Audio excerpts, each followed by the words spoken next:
The federal government says no ransom was paid for the recently released abducted school children in Kaduna and Zamfara states. Minister of Information and National Orientation, Mohammed Idris, spoke to journalists after the Executive Council meeting on Monday in Abuja.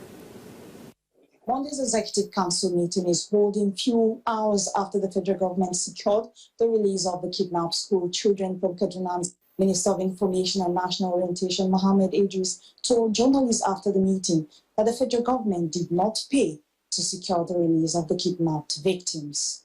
And it is the official position of government that, and I announced here last week, that ransom will not be tolerated, ransom will not be encouraged, ransom will not be paid by government to rescue this. And what that means, of course, is that there's now a new strategy put in place. Government will not stop at anything to get any kind of information that it requires to solve our problems. The security agencies are up and doing. Shegumi or any other individual for that matter is not above the law. If he has suggestions that are constructive enough for the security agencies to take, they will take. But if they think that he is also making some statements that appear to be reckless, he will also be reprimanded.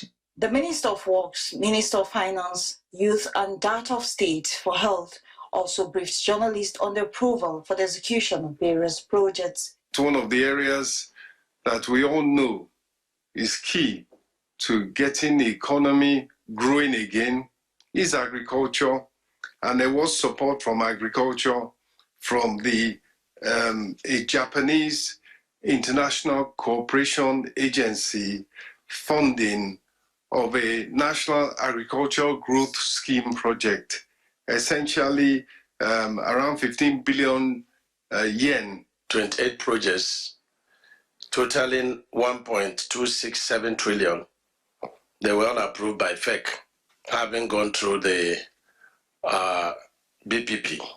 We have received Council's approval to institutionalize a 30% youth quota, a 30% representation of young people in all government appointments, and an equitable young women representation.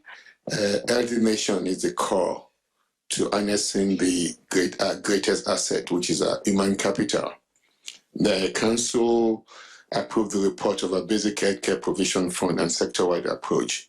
The Federal Executive Council agreed that an annual 25 billion naira will be required to bridge the country's infrastructure deficit. This is the fourth meeting of the Council in 2024. Mwesi Igono, AIT News, Abuja.